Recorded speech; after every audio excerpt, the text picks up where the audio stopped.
परम कृपाला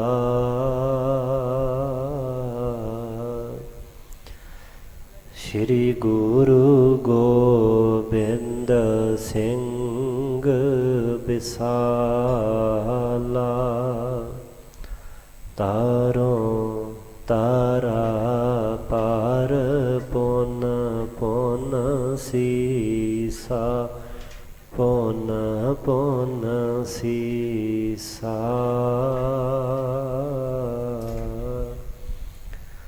बंदों बार बार जगदीशा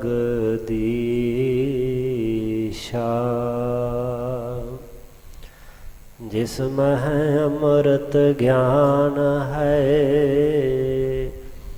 मानक भगत वैराग श्री गुरु ग्रंथ साहिब उदद बंदों करे अनुराग श्री गुर शब्द कमाए जिना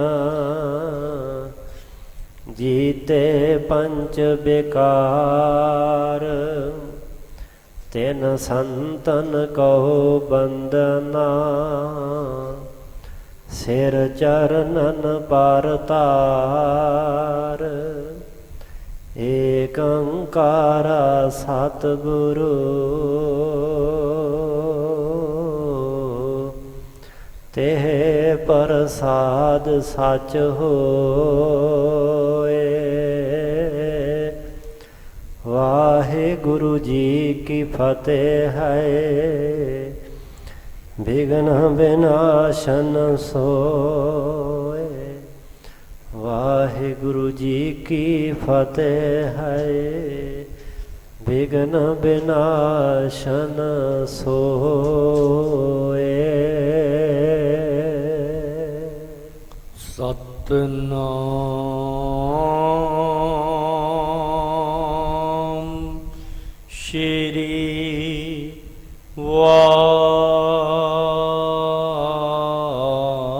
वाहिगुरु जी दोहरा पूर्णिमा के जग में सिख मेला दरसाए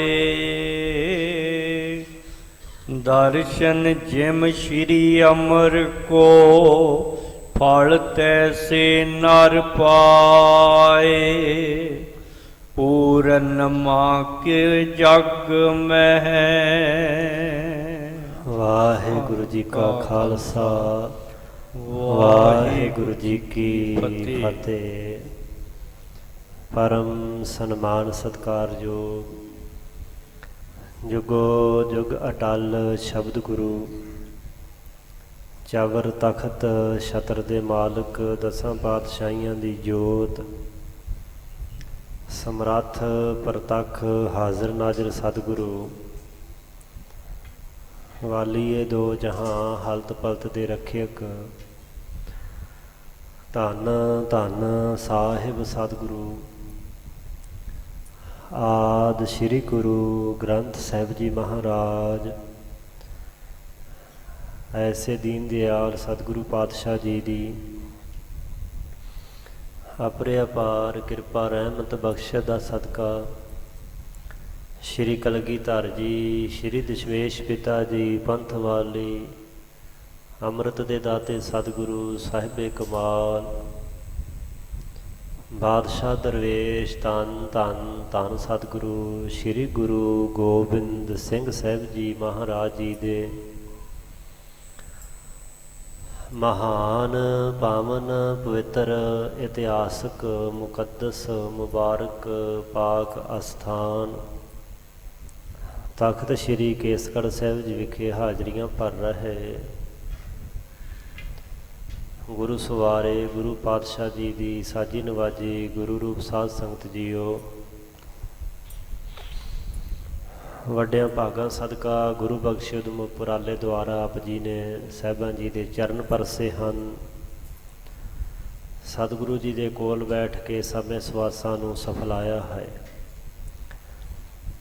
ਸਾਹਿਬਾਂ ਜੀ ਦੇ ਮਹਾਨ ਪਾਵਨ ਅਸਥਾਨ 'ਤੇ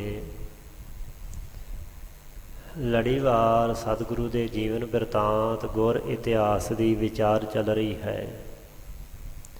ਆਪ ਜੀ ਨੇ ਪਿੱਛੇ ਸਰਵਣ ਕੀਤਾ ਹੈ। ਪੰਚਮ ਗੁਰਦੇਵ ਧੰਨ ਗੁਰੂ ਅਰਜਨ ਦੇਵ ਪਾਤਸ਼ਾਹ ਜੀ ਆਪਣੇ ਵੱਡੇ ਭਰਾਤਾ ਬਾਬਾ ਮਹਾਦੇਵ ਜੀ ਦੇ ਸਮੇਤ ਚੱਲ ਕਰਕੇ ਸ਼੍ਰੀ ਅੰਮ੍ਰਿਤਸਰ ਸਾਹਿਬ ਦੀ ਪਾਵਨ ਧਰਤੀ ਤੋਂ ਆਪਣੇ ਨਾਨਕੇ ਨਗਰ ਸ਼੍ਰੀ ਗੋਇੰਦਵਾਲ ਸਾਹਿਬ ਵਿਖੇ ਜਾ ਕੇ ਪਹੁੰਚੇ ਹਨ, ਜਿੱਥੇ ਧੰਨ ਗੁਰੂ ਅਮਰਦਾਸ ਸੱਚੇ ਪਾਤਸ਼ਾਹ ਜੀ ਦਾ ਜੋਤੀ ਜੋਤ ਦਿਵਸ ਹੈ। ਭਾਦਰੋਂ ਮਹੀਨੇ ਦੀ ਪੂਰਨਮਾਸ਼ੀ ਨੂੰ ਜੋ ਅੱਜ ਵੀ ਬੜੀ ਭਾਰੀ ਤਾਦਾਦ ਵਿੱਚ ਗੋਇੰਦਵਾਲ ਸਾਹਿਬ ਜੀ ਦੀ ਧਰਤੀ 'ਤੇ ਬੜਾ ਭਾਰੀ ਸਿੱਖ ਸੰਗਤਾਂ ਦਾ ਜੋੜ ਮੇਲਾ ਲੱਗਦਾ ਹੈ। ਸਤਿਗੁਰੂ ਅਰਜਨ ਦੇਵ ਧੰਨ ਗੁਰੂ ਅਮਰਦਾਸ ਪਾਤਸ਼ਾਹ ਜੀ ਦੀ ਯਾਦ ਵਿੱਚ ਸਿੱਖ ਸੰਗਤਾਂ ਖਾਸ ਕਰਕੇ ਡੱਲਾ ਨਿਵਾਸੀ ਗੁਰਮੁਖ ਪਿਆਰੇ ਜਿਹੜੇ ਗੁਰੂ ਅਮਰਦਾਸ ਜੀ ਤੋਂ ਵਰਸਾਏ ਹਨ, ਉਹ ਸਾਰੇ ਗੁਰਮੁਖ ਪਿਆਰੇ ਆ ਕੇ ਪਹੁੰਚੇ। ਗੁਰੂ ਸਾਹਿਬਾਂ ਦੇ ਦਰਸ਼ਨ ਦੀਦਾਰ ਕੀਤੇ, ਲੰਗਰ ਪ੍ਰਸ਼ਾਦ ਦੀਆਂ ਰਸਤਾਂ ਲੈ ਕਰਕੇ ਆਏ ਹਨ। ਬਹੁਤ ਸਵਾਦਿਸ਼ਟ ਲੰਗਰ ਤਿਆਰ ਕੀਤੇ ਗਏ। ਸਤਿਗੁਰੂ ਪਾਤਸ਼ਾਹ ਜੀ ਦੀ ਵਡਿਆਈ ਮਹਿਮਾ ਜਸ ਕੀਰਤੀ ਗਾਇਨ ਕੀਤੀ ਗਈ। ਲੰਗਰ ਪ੍ਰਸ਼ਾਦ ਦੇ ਵਰਤਾਵੇ ਸਾਰਿਆਂ ਨੂੰ ਖੁੱਲ੍ਹੇ ਕੀਤੇ ਗਏ। ਗੁਰੂ ਪਾਤਸ਼ਾਹ ਜੀ ਦੀ ਬੜੀ ਭਾਰੀ ਜੈ ਜੈਕਾਰ ਹੋਈ। ਇਸ ਤਰ੍ਹਾਂ ਗੁਰੂ ਅਮਰਦਾਸ ਪਾਤਸ਼ਾਹ ਜੀ ਦੀ ਯਾਦ ਵਿੱਚ ਸਾਲਾਨਾ ਜੋੜ ਮੇਲਾ ਸਿੱਖ ਸੰਗਤਾਂ ਨੇ ਸ਼ਰਧਾ ਭਾਵਨਾ ਨਾਲ ਮਨਾਇਆ। ਮੇਲੇ ਦੇ ਵਿੱਚ ਪਹੁੰਚੀਆਂ ਸਿੱਖ ਸੰਗਤਾਂ ਨੇ ਗੁਰੂ ਸਾਹਿਬ ਗੁਰੂ ਅਰਜਨ ਦੇਵ ਪਾਤਸ਼ਾਹ ਦੇ ਦਰਸ਼ਨ ਦੀਦਾਰ ਕਰਕੇ ਸਾਹਿਬਾਂ ਦੀ ਸੰਗਤ ਪੰਗਤ ਦਾ ਵੱਡਾ ਲਾਹਾ ਲਿਆ। ਗੁਰੂ ਅਮਰਦਾਸ ਸੱਚੇ ਪਾਤਸ਼ਾਹ ਜੀ ਦੇ ਅਸਥਾਨ 'ਤੇ ਦਰਸ਼ਨ ਦੀਦਾਰ ਕਰਕੇ ਗੁਰੂ ਸਾਹਿਬਾਂ ਦੀਆਂ ਮਹਾਨ ਖੁਸ਼ੀਆਂ ਪ੍ਰਾਪਤ ਕੀਤੀਆਂ। ਸਿੱਖ ਸੰਗਤਾਂ ਆਪਣੇ ਆਪਣੇ ਨਗਰਾਂ, ਪਿੰਡਾਂ, ਸ਼ਹਿਰਾਂ, ਕਸਬਿਆਂ ਨੂੰ ਵਾਪਸ ਚਲੀਆਂ ਗਈਆਂ ਹਨ। ਗੁਰੂ ਅਰਜਨ ਦੇਵ ਪਾਤਸ਼ਾਹ ਜੀ ਸ਼੍ਰੀ ਗੋਇੰਦਵਾਲ ਸਾਹਿਬ ਦੀ ਧਰਤੀ 'ਤੇ ਹੀ ਅਜੇ ਵਾਸਾ ਕਰ ਰਹੇ ਨੇ। ਇਸੇ ਸਮੇਂ ਦੌਰਾਨ ਹੀ ਸਤਿਗੁਰੂ ਪਾਤਸ਼ਾਹ ਦੇ ਵੱਡੇ ਭਰਾਤਾ ਗੁਰੂ ਰਾਮਦਾਸ ਪਾਤਸ਼ਾਹ ਜੀ ਦੇ ਦੂਜੇ ਸਪੁੱਤਰ ਪ੍ਰਿਥੀ ਚੰਦ ਤੋਂ ਛੋਟੇ ਬਾਬਾ ਮਹਾਦੇਵ ਜੀ, ਉਹਨਾਂ ਦਾ ਅੰਤਲਾ ਸਮਾਂ ਆ ਪਹੁੰਚਾ ਹੈ। ਭਾਈ ਸਾਹਿਬ ਜੀ ਨੇ ਇਸ ਪ੍ਰਸੰਗ ਦੇ ਅੰਦਰ ਵਿਰਾਗਜਨਕ ਗੁਰੂ ਦਾ ਇਤਿਹਾਸ ਵਰਣਨ ਕੀਤਾ ਹੈ ਕਿ ਕਿਵੇਂ ਬਾਬਾ ਮਹਾਦੇਵ ਜੀ ਦੇ ਚੜ੍ਹਾਈ ਕਰਨ ਤੋਂ ਪਹਿਲਾਂ ਥੋੜ੍ਹਾ ਸਮਾਂ ਹੀ ਉਸ ਦੀ ਆਤਮਾ ਤੋਂ ਪਰਦਾ ਸਾਹਿਬਾਂ ਨੇ ਪਾਸੇ ਕੀਤਾ। ਜਿਵੇਂ ਬਾਬਾ ਕਲਿਆਣ ਚੰਦ ਮਹਿਤਾ ਕਾਲੂ ਜੀ ਬੇਨਤੀ ਕੀਤੀ ਸੀ, ਨਾਨਕ ਜੀ ਤੁਹਾਡੀ ਬੜੀ ਭਾਰੀ ਮਹਿਮਾ ਹੈ, ਕੁਛ ਮੈਨੂੰ ਵੀ ਵਿਖਾਓ, ਕਿਰਪਾ ਕਰੋ। ਤਾਂ ਸਾਹਿਬਾਂ ਨੇ ਅੰਤਲੇ ਸਮੇਂ 'ਤੇ ਉਹਨਾਂ ਦਾ ਮੋਹ ਮਾਇਆ, ਮਮਤਾ, ਅਗਿਆਨਤਾ ਦਾ ਪਰਦਾ ਪਾਸੇ ਕਰਕੇ ਸਵੈ ਸਰੂਪ ਆਤਮਾ ਦੇ ਦਰਸ਼ਨ ਕਰਵਾਏ। ਬਾਬਾ ਕਾਲੂ ਜੀ ਨੂੰ ਸਮਝ ਪੈ ਗਈ ਕਿ ਗੁਰੂ ਨਾਨਕ ਦੇਵ ਪਾਤਸ਼ਾਹ ਜੀ ਅਸਲ ਵਿੱਚ ਕੌਣ ਹਨ, ਜਿਨ੍ਹਾਂ ਨੂੰ ਮੈਂ ਆਪਣਾ ਪੁੱਤਰ ਸਮਝਦਾ ਸੀ।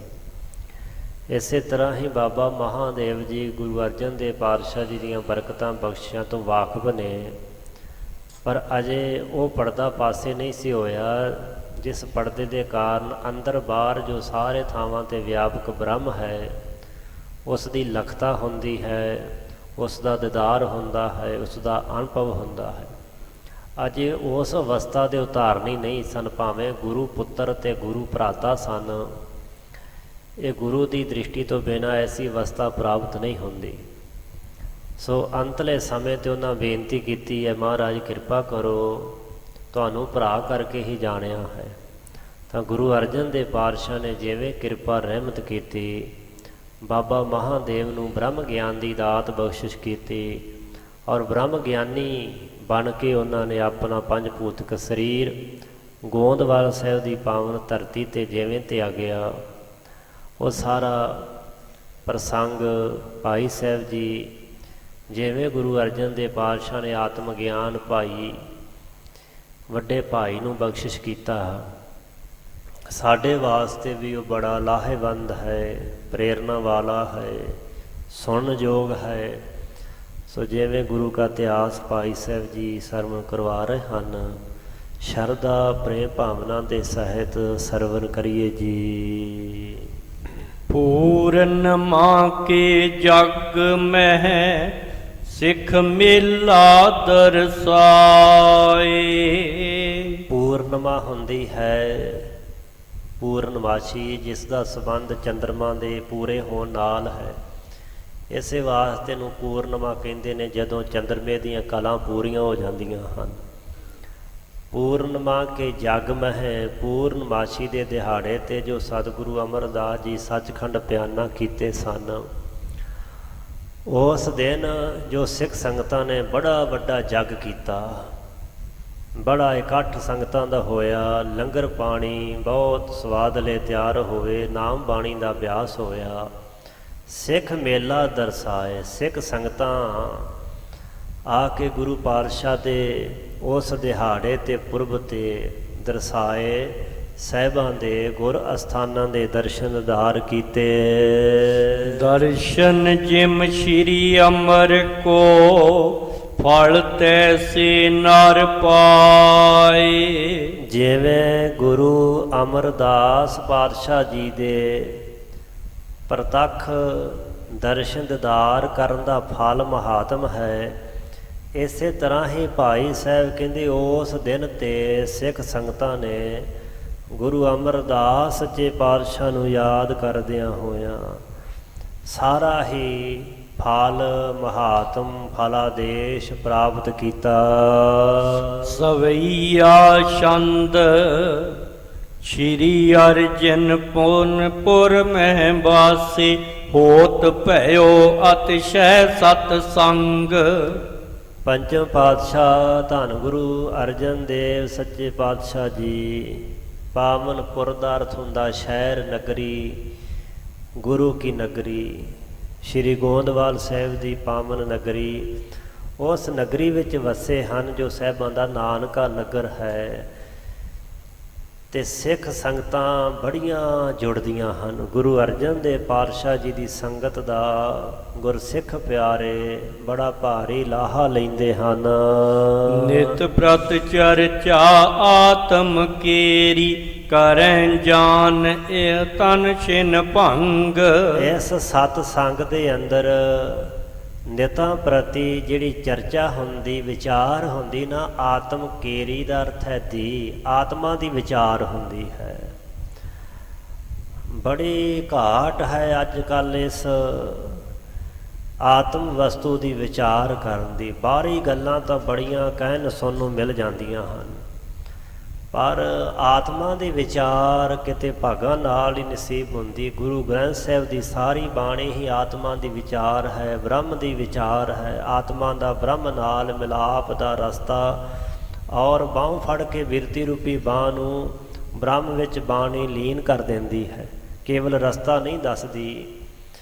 ਸੋ ਬਹੁਤ ਆਦ ਕਰਕੇ ਅੱਜ ਦੇ ਸਮੇਂ ਵਿੱਚ ਬਿਰਤੀ ਬਾਹਰ ਮੁਖੀ ਹੋਣ ਕਰਕੇ ਬਹੁਤਿਆਂ ਨੂੰ ਨਾ ਤਾਂ ਆਤਮਾ ਦੀ ਵਿਚਾਰ ਦੀ ਸਮਝ ਪੈਂਦੀ ਤੇ ਨਾ ਕੋਈ ਆਤਮਾ ਦੀ ਵਿਚਾਰ ਸੁਣਨ ਵਾਸਤੇ ਤਿਆਰ ਹੈ, ਕਿਉਂਕਿ ਜਿਹੜਾ ਬਾਹਰ ਦਾ ਪਸਾਰਾ ਮਨੁੱਖ ਨੂੰ ਇੰਨਾ ਆਪਣੇ ਵਿੱਚ ਗਵਾ ਦਿੰਦਾ ਹੈ, ਮਨੁੱਖ ਗਵਾਚ ਜਾਂਦਾ ਹੈ ਕਿ ਆਪਣੇ ਆਪੇ ਨਾਲ, ਸਵੈ ਸਰੂਪ ਨਾਲ ਕਦੀ ਸਾਂਝ ਨਹੀਂ ਪਾਉਂਦਾ। ਜਿਹੜਾ ਅਸਲੀ ਖੇੜਾ, ਅਸਲੀ ਆਨੰਦ, ਅਸਲੀ ਸੁੱਖ ਹੈ, ਉਸ ਤੋਂ ਮਨੁੱਖ ਜੀਵਨ ਪਰਯੰਤ ਵਾਂਝਿਆ ਰਹਿ ਕਰਕੇ ਹੀ ਸੰਸਾਰ ਤੋਂ ਗਮਨ ਕਰ ਜਾਂਦਾ ਹੈ। ਸਤਿਗੁਰੂ ਪਾਤਸ਼ਾਹ ਦੀ ਸੰਗਤ ਵਿੱਚ ਆਤਮਾ ਦੀ ਚਰਚਾ ਹੁੰਦੀ ਹੈ। ਭਾਗਾਂ ਵਾਲੇ ਹਨ ਉਹ ਗੁਰਮੁਖ ਜਿਹੜੇ ਆਤਮਾ ਦੀ ਚਰਚਾ ਸੁਣਦੇ ਹਨ, ਕਰਦੇ ਹਨ।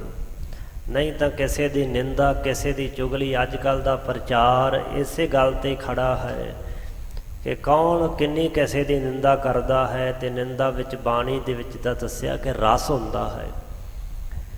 ਨਾਮ ਦਾ ਰਸ ਇਸ ਤੋਂ ਬੜਾ ਮਹਾਨ ਵੱਡਾ ਹੈ, ਪਰ ਹੈ ਬੜਾ ਡੂੰਘਾ। ਉਨੀ ਕੋਈ ਖੁਦਾਈ ਨਹੀਂ ਕਰਦਾ ਜਿੱਥੋਂ ਜਾ ਕੇ ਆਤਮਾ ਰੂਪੀ, ਆਤਮਾ ਦੀ ਵਿਚਾਰ ਰੂਪੀ ਜਲ ਪ੍ਰਾਪਤ ਹੋਵੇ। ਪੰਚਮ ਗੁਰਦੇਵ ਦੀ ਸੰਗਤ ਅੰਦਰ ਭਾਈ ਸਾਹਿਬ ਕਹਿੰਦੇ ਨਿਤ ਪ੍ਰਤ ਚਰਚਾ ਆਤਮ ਕਰਹਿ ਜਾਨ ਇਹੋ ਤਨ ਛਿਨ ਭੰਗ। ਆਤਮਾ ਦੀ ਚਰਚਾ ਹੁੰਦੀ ਹੈ ਤੇ ਕੀ ਨਾਲ ਵਿਚਾਰ ਹੁੰਦੀ ਕਿ ਆ ਜਿਹੜਾ ਸਰੀਰ ਹੈ ਨਾ ਛਿਨ ਭੰਗਰ ਹੈ। ਆਤਮਾ ਸਦੀਵੀ ਹੈ ਕਿਉਂਕਿ ਆਤਮਾ ਬ੍ਰਹਮ ਦੀ ਅੰਸ਼ ਹੈ। ਆਤਮਾ ਨਾ ਜੰਮਦੀ ਹੈ ਨਾ ਮਰਦੀ ਹੈ। ਆਤਮਾ ਨੂੰ ਨਾ ਦੁੱਖ ਹੈ ਨਾ ਸੁੱਖ ਹੈ। ਆਤਮਾ ਨਾ ਪੁੰਨੀ ਨਾ ਪਾਪੀ, ਇਹਨਾਂ ਤੋਂ ਬੜੀ ਉੱਚੀ ਵਿਚਰਦੀ ਹੈ। ਹਾਂ, ਜਦੋਂ ਕਿ ਮਨੁੱਖ ਜ਼ਿਆਦਾ ਪਾਪ ਕਰੇ ਉਹਨੂੰ ਕਹਿ ਦਿੱਤਾ ਜਾਂਦਾ ਹੈ ਪਾਪੀ ਆਤਮਾ ਹੈ, ਜਿਹਨੂੰ ਬਾਣੀ ਕਿਹਾ ਪਾਪ ਆਤਮਾ। ਪਾਪਾਂ ਵਿੱਚ ਗਰਸਿਆ ਹੈ ਮਨੁੱਖ ਪਾਪੀ ਹੈ। ਆਤਮਾ ਨੂੰ ਵੀ ਮਲੀਨ ਕਰ ਦਿੰਦਾ ਹੈ। ਵੈਸੇ ਆਤਮਾ ਹੈ ਸ਼ੁੱਧ ਬ੍ਰਹਮ ਦੀ ਅੰਸ਼ ਹੋਣ ਕਰਕੇ ਪਵਿੱਤਰ ਹੈ। ਸੋ ਸਾਹਿਬ ਕਹਿੰਦੇ ਇਹੋ ਤਨ ਛਿਨ ਭੰਗ।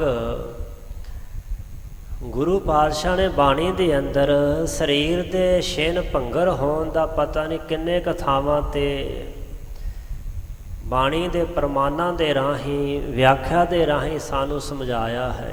ਬਾਬਾ ਕਬੀਰ ਸਾਹਿਬ ਦਾ ਬਚਨ ਕਬੀਰ ਇਹੋ ਤਨ ਜਾਹੇਗਾ ਸਕੋ ਤਾਂ ਲਿਓ ਬਹੋਰ ਨਾਂਗੇ ਪਾਵੋ ਤੇ ਗਏ ਜਿਨ ਕੇ ਲੱਖ ਕਰੋੜ।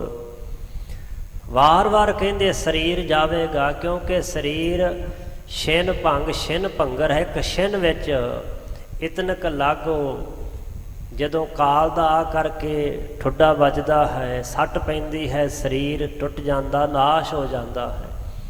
ਸੋ ਗੁਰੂ ਸਾਹਿਬ ਦੀ ਸੰਗਤ ਵਿੱਚ ਆਤਮਾ ਦੀ ਵਿਚਾਰ ਹੁੰਦੀ ਹੈ ਕਿ ਆਤਮਾ ਸੱਤ ਹੈ ਤੇ ਆਤਮਾ ਜਿਸ ਸਰੀਰ ਮੰਦਰ ਵਿੱਚ ਰਹਿੰਦੀ ਹੈ, ਇਹ ਸਰੀਰ ਮੰਦਰ ਛਿਨ ਭੰਗਰ ਥੋੜੀ ਜਿਹੀ ਕਾਲ ਦੀ ਸੱਟ ਪੈ ਜਾਣ ਨਾਲ ਨਾਸ਼ ਹੋਣ ਵਾਲਾ ਹੈ। ਭਜਨ ਪਰਾਇਨ ਇਕ ਰਸ ਹੋਵੈ ਕਰ ਪ੍ਰੀਤ ਵਧੈ ਪਰਮੇਸ਼ਰ ਸੰਗ। ਤੇ ਜਿਹੜੇ ਆਤਮਾ ਦੀ ਵਿਚਾਰ ਸੁਣ ਲੈਂਦੇ ਨੇ ਉਹ ਭਜਨ ਦੇ ਪਰਾਇਨ ਹੁੰਦਾ ਆਸਰੇ ਹੋ ਕੇ।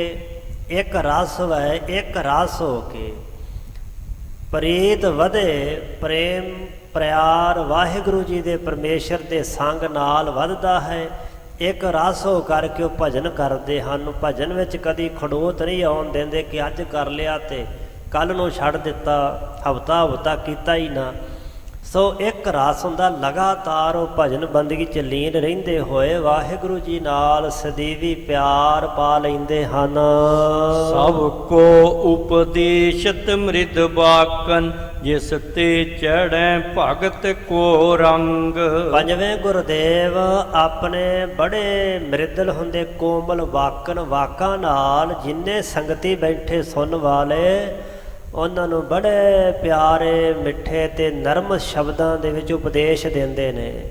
ਤੇ ਜਦੋਂ ਪ੍ਰਤੱਖ ਹਰ ਗੁਰੂ ਅਰਜਨ ਦੇਵ ਪਾਤਸ਼ਾਹ ਦੇ ਮੁਖ ਤੋਂ ਸਿੱਖ ਉਪਦੇਸ਼ ਸੁਣਦੇ ਨਾ, ਭਾਈ ਸਾਹਿਬ ਕਹਿੰਦੇ ਚੜ੍ਹੇ ਭਗਤ ਕੋ ਰੰਗ, ਪ੍ਰੇਮਾ ਭਗਤੀ ਦਾ ਰੰਗ ਚੜ੍ਹਦਾ ਹੈ।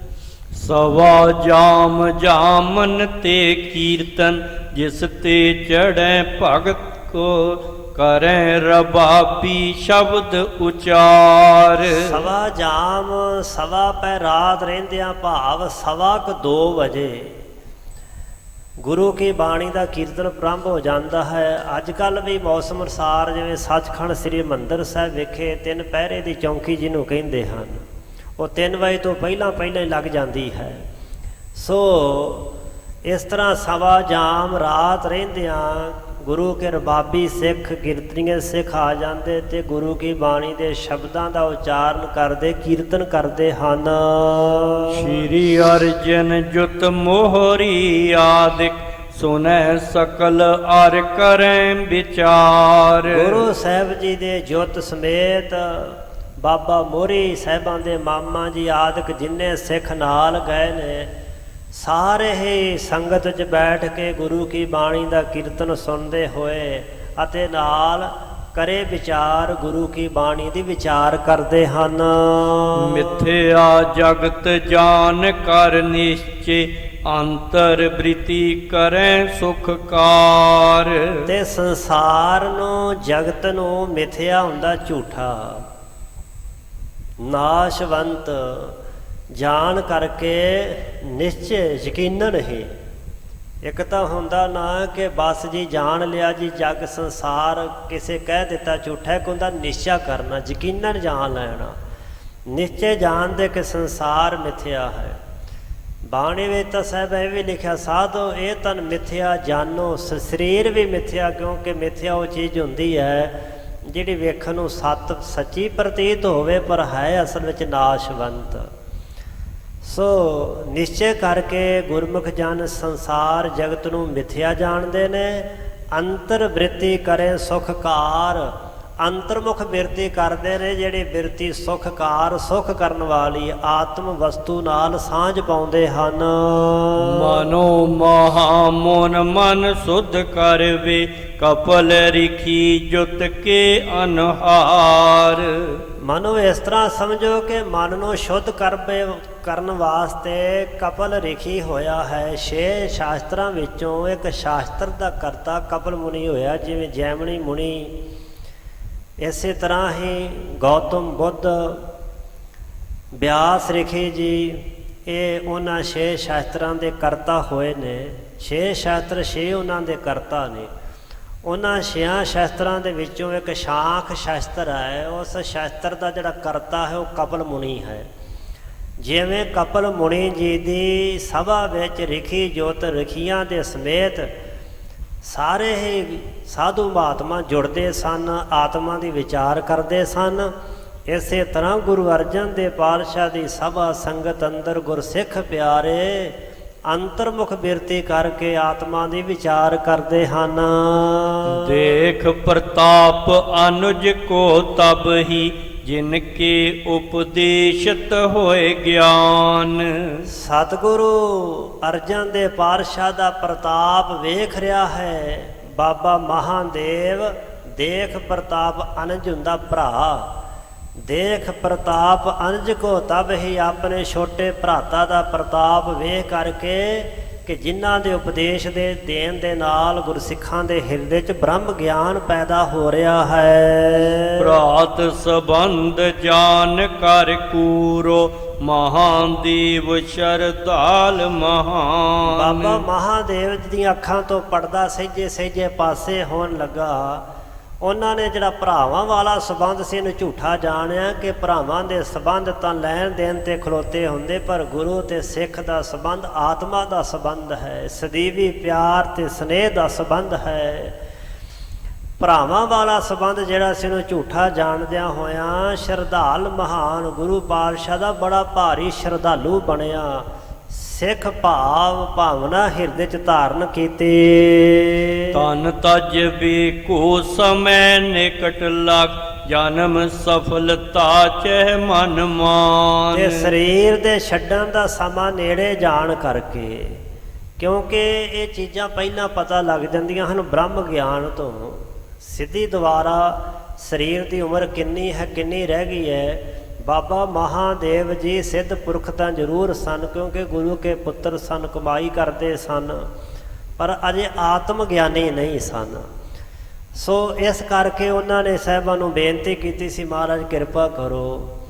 ਇਹ ਤਾਂ ਪਤਾ ਲੱਗ ਗਿਆ ਕਿ ਸਰੀਰ ਦਾ ਸਮਾਂ ਹੁਣ ਨੇੜੇ ਆ ਗਿਆ ਹੈ ਸਰੀਰ ਛੱਡਣ ਦਾ, ਪਰ ਅਜੇ ਜਨਮ ਸਫਲਾ ਨਹੀਂ ਹੋਇਆ। ਜਿੰਨਾ ਚਿਰ ਆਤਮਾ ਨਾਲ ਸਾਂਝ ਨਹੀਂ ਪੈਂਦੀ, ਆਤਮ ਗਿਆਨ ਪ੍ਰਾਪਤ ਨਹੀਂ ਹੁੰਦਾ, ਉਹਨਾਂ ਚਿਰ ਵਾਰ-ਵਾਰ ਆਉਣਾ ਹੀ ਪਵੇਗਾ। ਇਸ ਵਾਸਤੇ ਸਮਾਂ ਨੇੜੇ ਜਾਣ ਕਰਕੇ ਜਨਮ ਸਫਲਤਾ ਚਾਹੇ ਮਨ ਮਾਨ, ਮਨ ਵਿੱਚ ਇਹ ਗੱਲ ਮੰਨ ਲਈ, ਚਾਹ ਲਏ ਕਿ ਸਾਡਾ ਮੇਰਾ ਜਿਹੜਾ ਜਨਮ ਹੈ ਸਫਲ ਹੋ ਜਾਵੇ। ਸ਼੍ਰੀ ਸਤਿਗੁਰ ਕੀ ਗਾਦੀ ਪਰ ਤੁਮ ਈਸ਼ਵਰ ਕੇ ਸਰੂਪ ਅਵਤਾਰ। ਇੱਕ ਦਿਨ ਫਿਰ ਜਦੋਂ ਸ਼੍ਰੀ ਅਰਜਨ ਕੋ ਲੱਖ ਇਕਾਂਤ ਮਹਿ, ਗਇਓ ਸਮੀਪ ਬੈਠ ਹਿਤ ਠਾਣ। ਬਾਬਾ ਮਹਾਦੇਵ ਗੁਰੂ ਅਰਜਨ ਦੇਵ ਪਾਤਸ਼ਾਹ ਨੂੰ ਇਕੱਲਿਆਂ ਜਾਣ ਕੇ ਵੇਖ ਕੇ ਸਾਹਿਬਾਂ ਦੇ ਕੋਲ ਗਿਆ ਤੇ ਬੜਾ ਪ੍ਰੇਮ ਕਰਕੇ ਬੈਠ ਗਿਆ। ਬੇਨਤੀ ਕੀਤੀ, ਹੈ ਸਤਿਗੁਰੂ ਤੁਸੀਂ ਗੁਰੂ ਨਾਨਕ ਦੇ ਪਾਤਸ਼ਾਹ ਜੀ ਦੀ ਗੁਰਤਾ ਗੱਦੀ ਦੇ ਵਾਰਸ ਹੋ।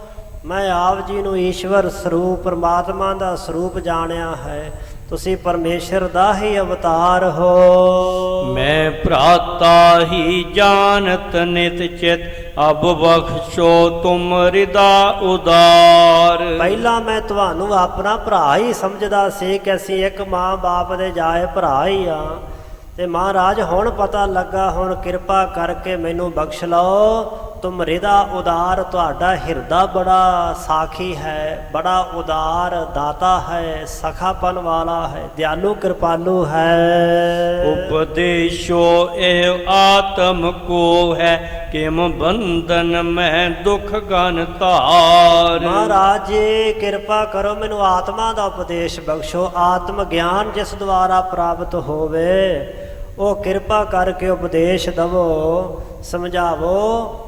ਉਪਦੇਸ਼ੋ ਇਹ ਆਤਮ ਕੋ ਹੈ, ਇਹ ਉਪਦੇਸ਼ ਦੇਵੋ ਕਿ ਆਤਮਾ ਕੀ ਹੁੰਦਾ ਹੈ, ਆਤਮਾ ਕਿਸ ਨੂੰ ਆਖਿਆ ਜਾਂਦਾ ਹੈ। ਕਿਮ ਬੰਧਨ ਮੈਂ ਦੁੱਖ ਗਨ ਧਾਰ, ਇਹ ਆਤਮਾ ਕਿਵੇਂ ਬੰਧਨ ਵਿੱਚ ਪੈਂਦਾ ਹੈ, ਬੰਧਨ ਵਿੱਚ ਪਿਆ ਹੋਇਆ ਆਤਮਾ ਸਰੀਰ ਦੇ ਕਾਰਨ ਕਿਵੇਂ ਦੁੱਖਾਂ ਨੂੰ ਧਾਰਦਾ ਹੈ, ਦੁੱਖਾਂ ਨੂੰ ਮਹਿਸੂਸ ਕਰਦਾ ਹੈ। ਕਿਮ ਸੁਖ ਲਹਿ ਦਹਿ ਜਗ ਸੰਕਟ, ਮੋਹੇ ਸੁਨਾਵੋ ਭਲੀ ਪ੍ਰਕਾਰ। ਇਹ ਆਤਮਾ ਕਿਵੇਂ ਸੁਖ ਪ੍ਰਾਪਤ ਕਰੇ, ਦਹੇ ਜਗ ਸੰਕਟ, ਸੰਸਾਰ ਦੇ ਸੰਕਟ ਕਿਵੇਂ ਸਾੜ ਦਵੇ, ਸੜ ਜਾਣ। ਇਹ ਭਲੀ ਪ੍ਰਕਾਰ ਕਿਰਪਾ ਕਰਕੇ ਮੈਨੂੰ ਉਪਦੇਸ਼ ਸੁਣਾਵੋ, ਜਿਸ ਕਰਕੇ ਮੈਨੂੰ ਪਤਾ ਲੱਗ ਸਕੇ ਕਿ ਆਤਮਾ ਕੀ ਹੈ। ਸ਼੍ਰੀ ਅਰਜਨ ਸ਼ਰਧਾਲ ਭਰਾਤ ਲਗ, ਅਰ ਜਾਣਿਓ ਤਨ ਤਜਵੇ ਕਾਲ। ਪੰਚਮ ਗੁਰਦੇਵ ਨੇ ਆਪਣੇ ਭਰਾਤਾਂ ਨੂੰ ਸ਼ਰਧਾਲੂ ਜਾਣ ਕੇ, ਸ਼ਰਧਾਲ ਦਾ ਅਰਥ ਹੈ ਸ਼ਰਧਾ ਆਲੇ, ਅੱਗੇ ਲੱਲਾ ਲੱਗਾ ਹੈ, ਕੰਨਾਂ ਦਾ ਐੜਾ ਬਣ ਜਾਂਦਾ। ਅਲ ਤੋਂ ਭਾਵ ਹੈ ਘਰ, ਸੰਸਕ੍ਰਿਤ ਵਿੱਚ ਆਲੇ ਨਾਮ ਘਰ ਦਾ ਹੁੰਦਾ। ਸ਼ਰਧਾ ਦਾ ਘਰ ਭਰਾਤਾਂ ਨੂੰ ਜਾਣ ਕੇ ਔਰ ਉਹਨਾਂ ਦੇ ਸਰੀਰ ਛੱਡਣ ਦਾ ਸਮਾਂ ਨੇੜੇ ਜਾਣ ਕੇ ਵੇਖ ਕੇ ਗੁਰੂ ਅਰਜਨ ਦੇਵ ਪਾਤਸ਼ਾਹ ਮਹਾਰਾਜ ਜੀ ਨੇ ਉੱਤਮ ਅਧਿਕਾਰੀ ਲਗ ਕਹਿਬੇ, ਸਮਝੈ ਗੋ ਬ੍ਰਹਮ ਗਿਆਨ ਵਿਸਾਲ। ਫਿਰ ਸਾਹਿਬਾਂ ਨੇ ਆਪਣੇ ਭਰਾਤਾਂ ਨੂੰ ਉੱਤਮ ਅਧਿਕਾਰੀ ਜਾਣਿਆ। ਇੱਕ ਮਧਮ ਅਧਿਕਾਰੀ ਹੁੰਦਾ ਹੈ, ਇੱਕ ਕਨਿਸ਼ਟ ਅਧਿਕਾਰੀ ਹੁੰਦਾ। ਅਧਿਕਾਰੀ ਬੜੇ ਤਰ੍ਹਾਂ ਦਾ, ਇੱਕ ਅਧਿਕਾਰੀ ਹੁੰਦਾ ਹੀ ਨਹੀਂ ਹੈ। ਉਹ ਗਧੇ ਅੱਗੇ ਬੀਨ ਵਜਾਉਣ ਵਾਲੀ ਗੱਲ ਹੈ। ਬਾਣੀ ਵਿੱਚ ਉਸ ਬਾਰੇ ਜ਼ਿਕਰ ਹੈ, ਬਿਨ ਗਾਹਕ ਗੁਣ ਵੇਚੀਐ ਤਉ ਗੁਣ ਸਹਿਗੋ ਜਾਏ, ਗੁਣ ਕਾ ਗਾਹਕ ਜੇ ਮਿਲੈ ਤਉ ਗੁਣ ਲਾਖ ਵਿਕਾਏ। ਹੁਣ ਇੱਕ ਆਮ ਖੰਡ ਚਾਹ ਪੱਤੀ ਵੇਚਣ ਵਾਲੇ ਨੂੰ ਹੀਰੇ ਦੀ ਕੀਮਤ ਦਾ ਕੀ ਪਤਾ, ਉਹਨੂੰ ਹੀਰੇ ਦੀ ਸ਼ਨਾਸ ਹੀ ਨਹੀਂ ਹੈਗੀ। ਹੀਰੇ ਦੀ ਕਦਰ ਤਾਂ ਜੌਹਰੀ ਨੂੰ ਹੈ। ਇਸੇ ਤਰ੍ਹਾਂ ਹੀ ਸਾਹਿਬ ਕਹਿੰਦੇ ਨਾਮ ਦੀ ਕਦਰ ਜਿਹੜੀ ਅਧਿਕਾਰੀਆਂ ਨੂੰ ਹੁੰਦੀ ਹੈ, ਆਮ ਬੰਦੇ ਨੂੰ ਨਾਮ ਦੀ ਕਦਰ ਨਹੀਂ ਹੁੰਦੀ। ਸਾਹਿਬਾਂ ਨੇ ਆਪਣੇ ਭਰਾਤਾਂ ਨੂੰ ਉੱਤਮ ਅਧਿਕਾਰੀ ਜਾਣਿਆ। ਲਗ ਕਹਿਬੇ, ਥੋੜਾ ਕਹਿਣ ਨਾਲ ਸਮਝੇ ਗੋ ਬ੍ਰਹਮ ਗਿਆਨ। ਸਿਆਣੇ ਕਹਿੰਦੇ ਘੋੜੇ ਨੂੰ ਇਸ਼ਾਰਾ ਹੀ ਕਾਫੀ ਹੁੰਦਾ ਹੈ ਤੇ ਗਧੇ ਨੂੰ ਸੋਟਾ ਮਾਰ ਕੇ ਤੋਰਨਾ ਪੈਂਦਾ ਹੈ। ਗੁਰੂ ਸਾਹਿਬ ਨੇ ਜਾਣਿਆ ਕਿ ਜਿਹੜਾ ਸਾਡਾ ਭਰਾਤਾ ਨਾ, ਇਹਨੂੰ ਥੋੜਾ ਕਹਿਣ ਦੇ ਨਾਲ ਹੀ ਬਹੁਤਾ ਸਮਝ ਪੈ ਜਾਣਾ ਹੈ, ਕਿਉਂਕਿ ਉੱਤਮ ਅਧਿਕਾਰੀ ਹੈ। ਇਹ ਛੇਤੀ ਹੀ ਸਮਝੇ ਗੋ ਬ੍ਰਹਮ ਗਿਆਨ ਵਿਸਾਲ, ਬ੍ਰਹਮ ਅਵਸਥਾ ਨੂੰ, ਬ੍ਰਹਮ ਦੇ ਗਿਆਨ ਨੂੰ ਸਮਝ ਲਵੇਗਾ। ਕਰਨ ਲੱਗੇ ਉਪਦੇਸ਼ ਮ੍ਰਿਦੁਲ ਬਚ, ਭਰਾਤ ਸੁਨੋ ਇਹ ਬਾਤ ਸੁਖਾਲ। ਸਾਹਿਬ ਗੁਰੂ ਅਰਜਨ ਦੇਵ ਪਾਤਸ਼ਾਹ ਨੂੰ ਭਰਾਤਾ ਦੇ ਤਾਂ ਹੀ ਉਪਦੇਸ਼ ਕਰਨ ਲੱਗੇ ਨੇ, ਮ੍ਰਿਦੁਲ ਬਚ, ਕੋਮਲ ਬਚਨ ਕਹਿ ਕੇ। ਸਾਹਿਬ ਕਹਿਣ ਲੱਗੇ, ਹੈ ਭਰਾਤਾ ਜੀ ਸੁਣੋ ਇਹ ਬਾਤ ਸੁਖਾਲ, ਇਹ ਗੱਲ ਜਿਹੜੀ ਹੈ ਬੜੀ ਸੌਖੀ ਹੈ, ਇਸ ਨੂੰ ਸਮਝਣ ਦਾ ਯਤਨ ਕਰੋ। ਆਪੇ ਬੰਧਨ ਲਹਿ ਦੁਖ ਭੋਗਤ, ਸ਼੍ਰੀ ਨਾਨਕ ਕਹਿ ਗਿਰਾ ਰਸਾਲ। ਆਤਮਾ ਜਦੋਂ ਸਰੀਰ ਦਾ ਸੰਬੰਧ ਕਰਦਾ ਹੈ, ਉਦੋਂ ਆਪ ਹੀ ਬੰਧਨ ਵਿੱਚ ਪੈਂਦਾ ਹੈ।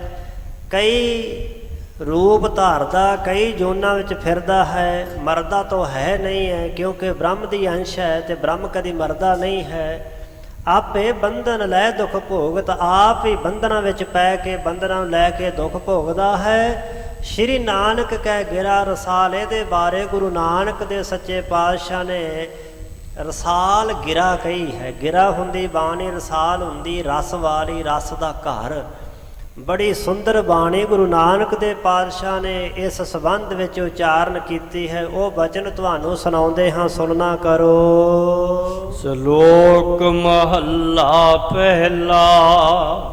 ਨਾਨਕ ਇਹ ਤਨ ਜਾਲ, ਜਿਨ ਜਲੈ ਨਾਮ ਵਿਸਾਰਿਆ। ਸੋਹੀ ਰਾਗ ਦੀ ਵਾਰ ਹੈ। ਤੀਜੇ ਪਾਤਸ਼ਾਹ ਗੁਰੂ ਅਮਰਦਾਸ ਜੀ ਦੀ ਉਚਾਰਨ ਕੀਤੀ ਹੋਈ ਸਾਰੀਆਂ ਪੌੜੀਆਂ ਗੁਰੂ ਅਮਰਦਾਸ ਜੀ ਦੀਆਂ ਹਨ। ਵਿੱਚ ਸ਼ਲੋਕ ਜਿਹੜੇ ਉਹ ਗੁਰੂ ਨਾਨਕ ਦੇ ਪਾਤਸ਼ਾਹ, ਗੁਰੂ ਅੰਗਦ ਦੇ ਪਾਤਸ਼ਾਹ ਜੀ ਮਹਾਰਾਜ ਜੀ ਦੇ ਵੀ ਹਨ। 11ਵੀਂ ਪੌੜੀ ਦੇ ਨਾਲ ਪਹਿਲਾ ਸ਼ਲੋਕ ਹੈ ਜਿਹੜਾ ਇੱਥੇ ਦਰਜ ਹੈ। ਸੋਹੀ ਰਾਗ ਦੀ ਵਾਰ ਅੰਦਰ 1430 ਅੰਗ ਵਾਲੇ ਮੌਜੂਦਾ ਪਾਵਨ ਸਰੂਪਾਂ ਦੇ ਉੱਪਰ 799 ਅੰਗ ਦੇ ਉੱਪਰ ਇਹ ਪਾਵਨ ਉਪਦੇਸ਼ ਦਰਜ ਹੈ। ਸ਼ਲੋਕ ਛੰਦ ਦਾ ਨਾਮ ਹੈ ਮਹੱਲਾ ਮੰਮਾ ਲਿਖ ਕੇ ਅੱਗੇ 2 ਬਿੰਦੂ ਲੱਗੇ, ਇਹਨਾਂ ਨੂੰ ਵਿਸਰਗਾਂ ਬੋਲਦੇ ਹਨ। ਇਹਨਾਂ ਵਿੱਚੋਂ ਅੱਖਰ ਨਿਕਲਦਾ ਹੈ, ਖਾਸ ਕਰਕੇ ਮੁੱਖ ਅੱਖਰ ਹੁੰਦਾ ਹੈ ਵਿਸਰਗਾਂ ਦਾ ਹਾਹਾ।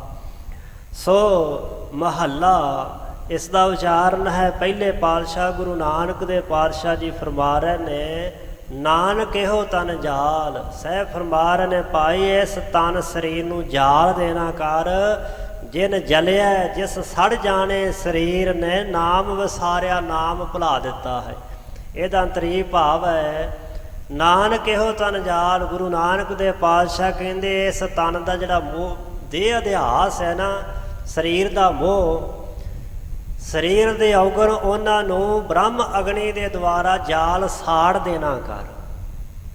ਸੋ ਜਿਨ ਜਲਿਆ ਨਾਮ ਵਿਸਾਰਿਆ, ਜਿਨ੍ਹਾਂ ਵਿਸ਼ੇ ਵਿਕਾਰਾਂ ਔਗਣਾਂ ਸੜ ਜਾਣਿਆਂ ਨੇ ਨਾਮ ਭੁਲਾ ਦਿੱਤਾ ਹੈ, ਨਾਮ ਦੇ ਨਾਲੋਂ ਦੂਰੀ ਪਾ ਦਿੱਤੀ ਹੈ। ਪੌਂਦੀ ਜਾਏ ਪਰਾਲ, ਪਿੱਛੇ ਹੱਥ ਨ ਅੰਬੜੈ, ਤਿਤ ਨਿਵੰਦੈ ਤਾਲ। ਤੇ ਤਿਤ ਤਿਸ ਅੰਤਿਸ਼ ਕਰਨ, ਨਿਵੰਦੇ ਦਾ ਅਰਥ ਹੈ ਨੀਵਾਂ, ਤਾਲ ਦਾ ਅਰਥ ਹੈ ਸਰੋਵਰ। ਅੰਤਿਸ਼ ਕਰਨ ਰੂਪੀ ਜਿਹੜਾ ਤਾਲ ਹੈ ਜਾਂ ਆਤਮਾ ਰੂਪੀ ਤਾਲ ਹੈ, ਬੜਾ ਨੀਵਾਂ ਹੋ ਗਿਆ ਹੈ। ਪੌਦੀ ਜਾਏ ਪਰਾਲ, ਪੌਦੀ ਪੈਂਦੀ ਜਾ ਰਹੀ ਹੈ। ਪਰਾਲ ਦਾ ਅਰਥ ਹੈ ਪਰਾਲੀ, ਪਰਾਲੀ ਤੋਂ ਭਾਵ ਹੈ ਮੈਲ, ਔਗਣਾਂ ਦੀ ਮੈਲ। ਤੇ ਜਦੋਂ ਉਸ ਅੰਤਿਸ਼ ਕਰਨ ਵਿੱਚ ਔਗਣਾਂ ਦੀ ਮੈਲ ਬਹੁਤ ਜ਼ਿਆਦਾ ਭਰ ਗਈ ਨਾ, ਤੇਰੀ ਬੁੱਧੀ ਰੂਪੀ ਹੱਥ ਨੇ, ਉੱਥੇ ਬਾਂਹ ਨੇ, ਤੇ ਹੱਥ ਨਾ ਅੰਬੜੇ, ਨਹੀਂ ਅੰਬੜੇ ਦਾ ਅਰਥ ਹੁੰਦਾ ਪਹੁੰਚਣਾ। ਉੱਥੇ ਤੇਰੀ ਬਿਰਤੀ ਰੂਪੀ ਬਾਂਹ ਨਹੀਂ ਪਹੁੰਚ ਸਕੇਗੀ ਕਿ ਉਸ ਅੰਤਿਸ਼ ਕਰਨ ਨੂੰ ਤੂੰ ਸ਼ੁੱਧ ਕਰ ਲਵੇਂ।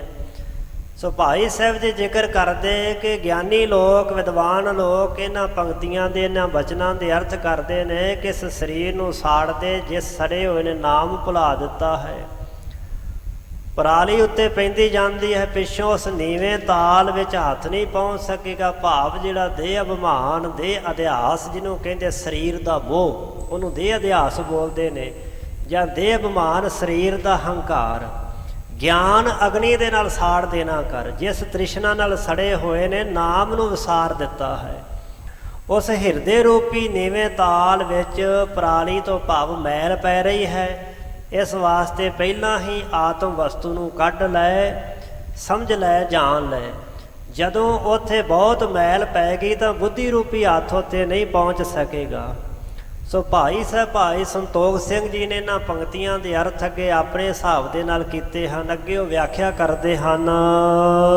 ਸਵਈਆ ਛੰਦ ਪ੍ਰਥਮ ਕੁਬੰਧਨ ਪਰਿਓ ਸੁਨੋ, ਸੋ ਇਹ ਆਤਮਾ ਤਾਲ ਸਮਾਨ। ਬਾਬਾ ਮਹਾਦੇਵ ਜੀ ਦਾ ਸਵਾਲ ਸੀ ਕਿ ਕਿਮ ਬੰਧਨ ਮੈਂ, ਆਤਮਾ ਕਿਵੇਂ ਬੰਧਨ ਵਿੱਚ ਪਿਆ ਹੈ। ਹੁਣ ਉਸ ਪ੍ਰਸ਼ਨ ਦਾ ਉੱਤਰ ਦੇ ਰਹੇ ਨੇ, ਪ੍ਰਥਮ ਕੁਬੰਧਨ ਪਰਿਓ ਸੁਨੋ ਸੋ। ਜਿਹੜੇ ਆਤਮਾ ਨੂੰ ਪ੍ਰਥਮ ਹੁੰਦਾ, ਪਹਿਲਾਂ ਕੁਬੰਧਨ ਹੁੰਦੇ, ਖੋਟੇ ਬੰਧਨ ਪਏ ਨੇ, ਜਨਮਾਂ ਜਨਮਾਤਰਾਂ ਦੇ ਬੰਧਨਾਂ ਵਿੱਚ ਹੈ ਆਤਮਾ। ਉਹ ਆਤਮਾ ਦੇ ਬੰਧਨਾਂ ਬਾਰੇ ਸੁਣੋ। ਇਹ ਆਤਮਾ ਤਾਲ ਸਮਾਨ, ਆਤਮਾ ਇੱਕ ਸਰੋਵਰ ਦੇ ਨਿਆਈ ਹੈ, ਸਰੋਵਰ ਦੇ ਸਮਾਨ ਹੈ। ਤਨ ਹੰਤਾ ਧਾਰਨ ਇਨ ਕੀਨੀ, ਮੈਂ ਦਿਜ ਖੱਤਰੀ ਬੈਸ ਸੁਜਾਨ। ਜਦੋਂ ਸਰੀਰ ਵਿੱਚ ਆਤਮਾ ਹੁੰਦੀ ਨਾ, ਉਦੋਂ ਬੰਦਾ ਬੜੇ ਦਾਅਵਾ ਕਰਦਾ ਹੈ। ਕੀ ਕਹਿੰਦਾ? ਕੋਈ ਕਹਿੰਦਾ ਜੀ ਮੈਂ ਖੱਤਰੀ ਹਾਂ, ਮੈਂ ਦਿਜ ਪੰਡਤ ਬ੍ਰਾਹਮਣ ਹਾਂ, ਮੈਂ ਫਲਾਨਾ ਹਾਂ, ਮੈਂ ਢਿਮਕਣਾ ਹਾਂ। ਸੋ ਇਸ ਤਰ੍ਹਾਂ ਆਪਣੇ ਉਸ ਸਰੀਰ ਨਾਲ, ਜਿਸ ਸਰੀਰ ਵਿੱਚ ਆਤਮਾ ਹੁੰਦੀ, ਜਾਤਾਂ ਪਾਤਾਂ ਜੋੜ ਦਿੰਦਾ ਹੈ। ਹਉਮੈ ਹੰਗਤਾ ਮੈਂ, ਮੇਰੀ ਮੇਰ ਤੇਰ ਦਾ ਸੰਬੰਧ ਬਣਾ ਦਿੰਦਾ ਹੈ। ਤਨ ਹੰਤਾ ਧਾਰਨ ਇਨ ਕੀਨੀ।